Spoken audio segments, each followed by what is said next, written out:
जय माँ इंद्राक्षी, जय अम्बे। इंद्राक्षी धाम में दर्शकों आप सभी का हम हार्दिक स्वागत करते हैं। आज के दिन जिन जातकों का जन्मदिवस है, मैरिज एनिवर्सरी है, उन सभी को हमारी तरफ से बहुत बहुत शुभकामनाएं। कुल देवी क्या होती हैं? कुल देवी, कुल देवी को प्रसन्न कैसे करें और कुल देवी जब रुष्ट होती हैं तो हमें क्या क्या नुकसान होते हैं या नहीं होते हैं। कुल देवी को लेकर के क्या रहस्य है, क्या वास्तविकता है, आप इस कार्यक्रम को अपनी नॉलेज के लिए, और बहुत लोग कुलदेवी की बात करते आपसे पाए जाएंगे, तो ज़रूर इस कार्यक्रम को आप सुनिएगा। आपकी कुलदेवी कौन है ये भी आप जानने का प्रयास करें। कई बार आप किसी से मिलते हैं तब आपको ये कह दिया जाता है कि आपकी कुलदेवी आपसे रुष्ट हैं, इसलिए आपके घर में नुकसान हो रहा है, इसलिए आप आगे नहीं बढ़ रहे हैं, इसलिए आपके कार्य रुक रहे हैं, इसलिए आप बीमार हो रहे हैं।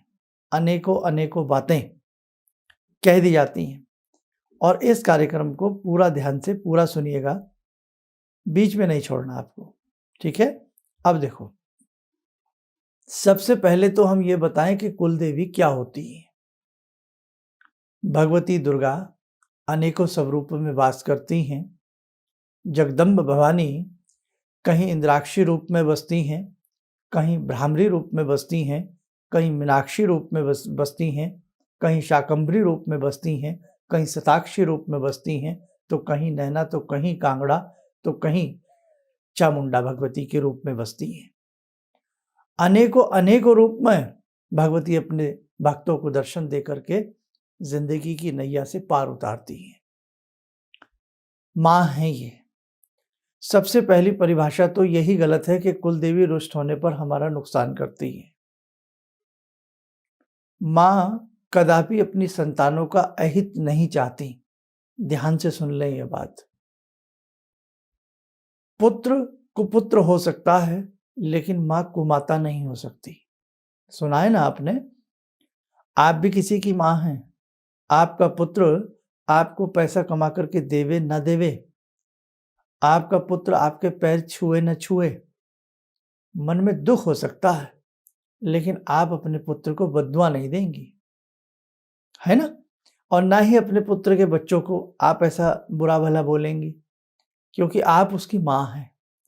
ऐसे ही ये जगजननी, ये पराम्बा महाशक्ति पूरे जगत की माँ है। यही कुल देवी हैं।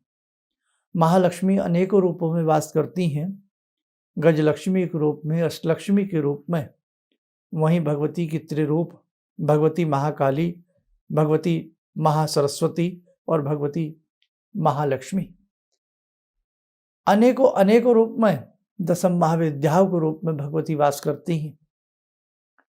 आज धर्म को ऐसा बना दिया गया है, जो जिसके मन में आए वो बोल दे और बोल करके चला जाए।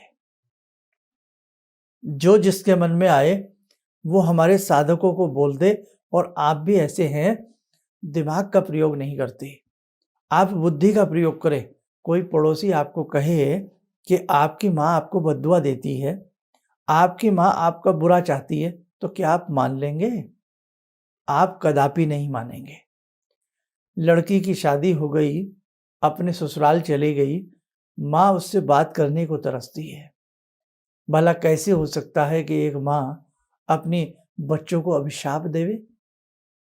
कभी माँ क्रोधित भी होती है ना, तो उसके क्रोध में भी हमारा हित छिपा होता है। जब हम छोटे होते हैं, शरारत करते हैं, हम पढ़ने को तैयार नहीं होते, तो क्रोध हो जाती है, कान पकड़ लेती है। वो किस लिए? कि ये पढ़े, मेरा बच्चा और बच्चों से पीछे ना रह जाए, मेरा बच्चा सर्वश्रेष्ठ बच्चों की श्रेणी में खड़ा हो जाए। इसलिए माँ डांटती भी है, फटकारती भी है, और माँ का दुलार, उसकी कोई कीमत नहीं है। इसलिए मेरे साधकों, इंद्राक्षी धाम से जुड़े जितने भी साधक हैं, कदापि विश्वास मत करना इस प्रकार की अनगढ़ बातों पर कि आपकी कुल देवी आपसे रुष्ट होती हैं। भगवती तभी रुष्ट होती हैं जब हम भगवती की किसी ऐसी बात को ना माने, हम बेकार की चीजों को हम भगवती पर अविश्वास करें। जब कोई आपसे कहे कि आपकी कुलदेवी आपसे रुष्ट हैं, आपकी कुलदेवी आपको तड़फा रही हैं और आप उस बात पर यकीन कर लें, तो उस माँ का कलेजा दुखेगा।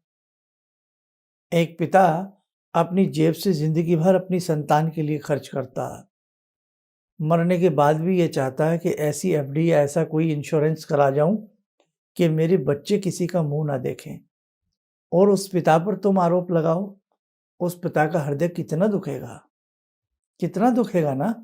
एक भाई हमेशा अपनी कलाई पर अपनी बहन से राखी बंधवाता है कि मैं तुम्हारी सुख दुख में खड़ा रहूंगा, और बहन भाई के ऊपर आरोप लगाए तो भाई का कितना मन दुखेगा। एक बहन हमेशा भाई के लिए दुआएं करती हैं, भलाएं मांगती है, और भाई बहन के ऊपर आरोप लगाए तो बहन का मन कितना दुखेगा।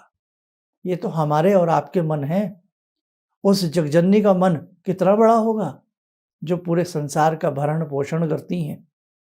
इसीलिए ध्यान रखना, कदापि ऐसी बातों में आप लोग तो कतई मत आना जो हमसे जुड़े हैं, है ना।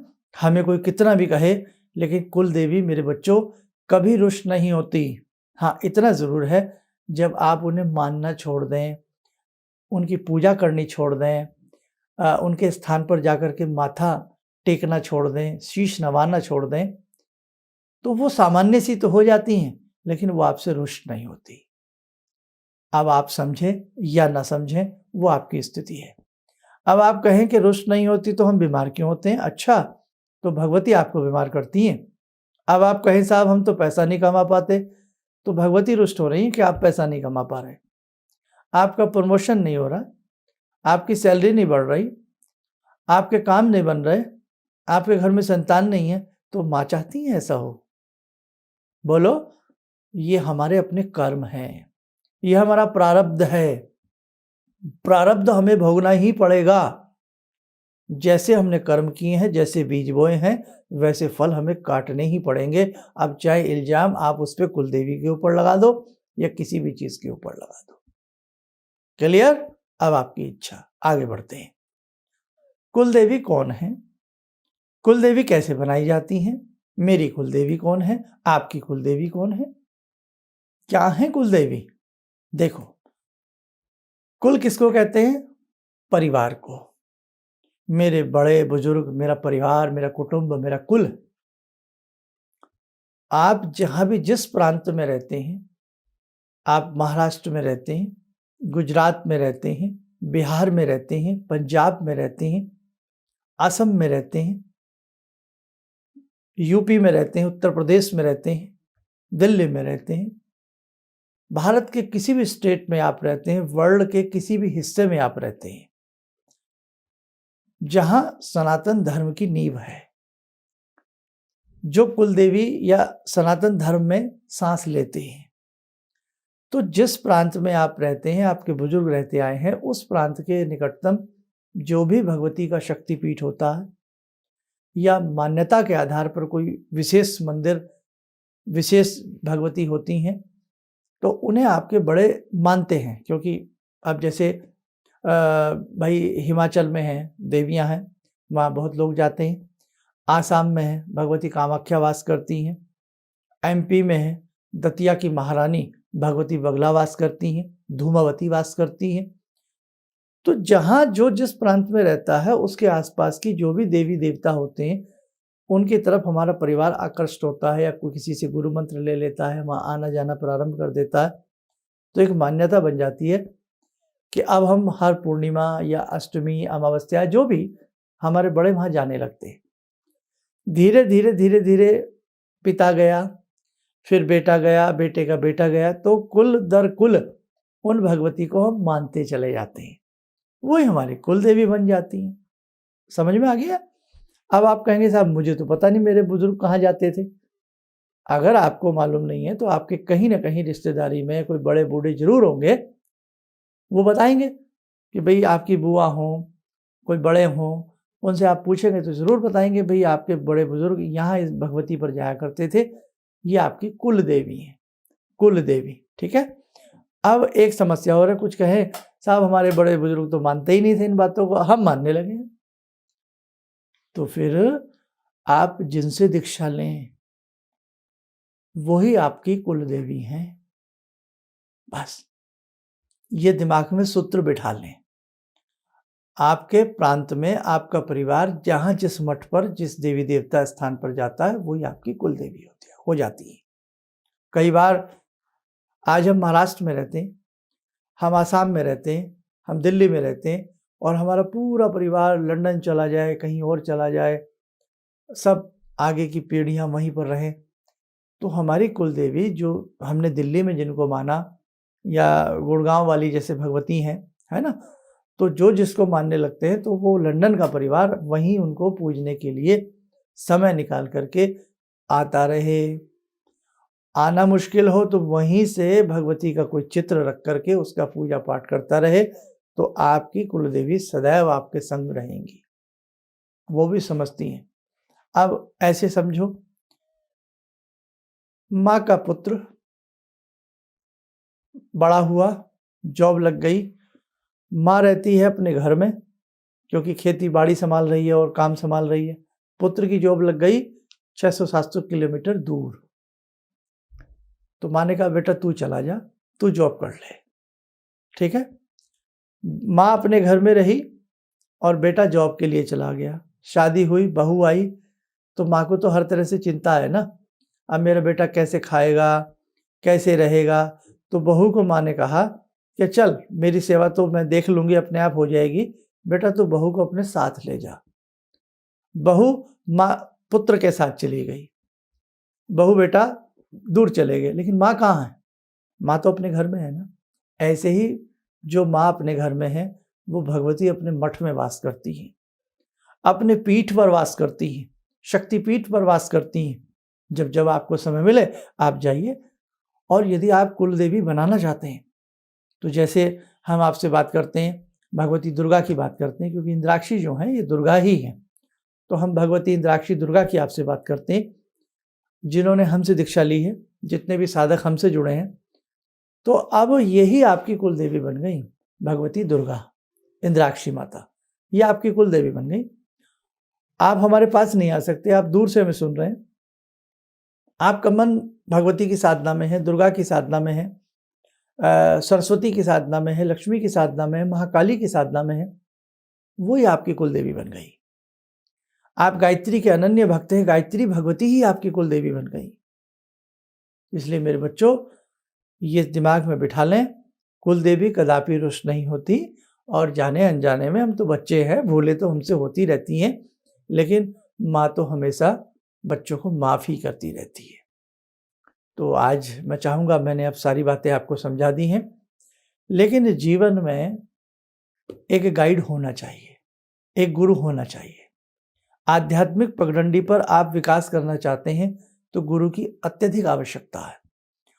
आपने देखा हो जो जो हमारे साधक हमसे जुड़े हैं, हम प्रतिदिन एक मित्र की भांति, एक शिक्षक की भांति आपको कोई ना कोई चैप्टर, कोई ना कोई सूत्र समझाते रहते हैं।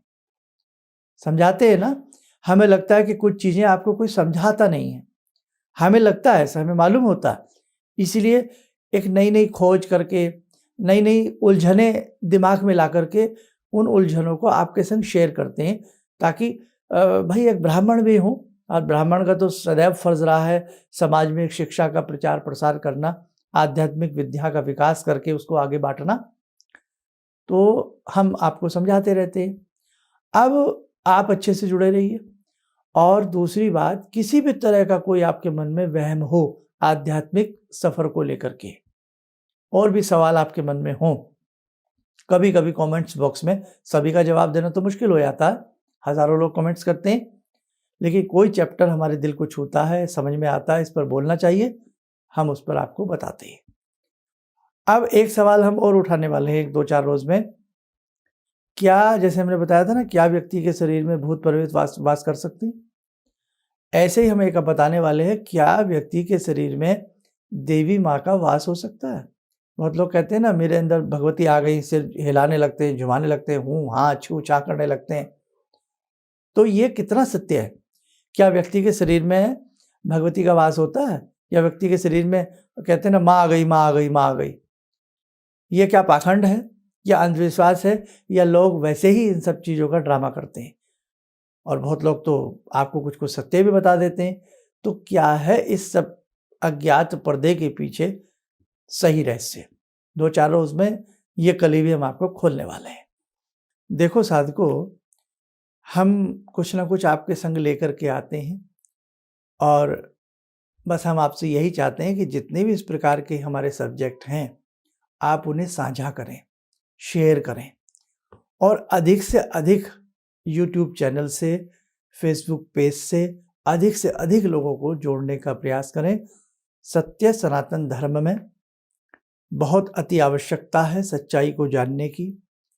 बहुत बुरी तरह से षड्यंत्र रचे जा रहे हैं हमारे धर्म के प्रति। आप सचेत हो जाएं, वरना बहुत देर हो जाएगी। इसलिए आप अधिक से अधिक लोगों को जोड़ें ताकि हमारी ये आवाज़, जो भी हम चीज़ें बताते हैं, वो अधिक से अधिक लोगों के कानों तक पहुंच सकें। सनातन धर्म की पगडंडी पर चल कर के हम हमेशा खुशहाल रह सकते हैं। आप भी चलें, औरों को भी सत्य की राह दिखाने का आप लोग प्रयास करें और इस पुण्य का भागी बनें। स्वस्थ रहें, सुखी रहें। इन्हीं शुभकामनाओं के साथ हम अपनी वाणी को विराम देते हैं। जय जय अम्बे।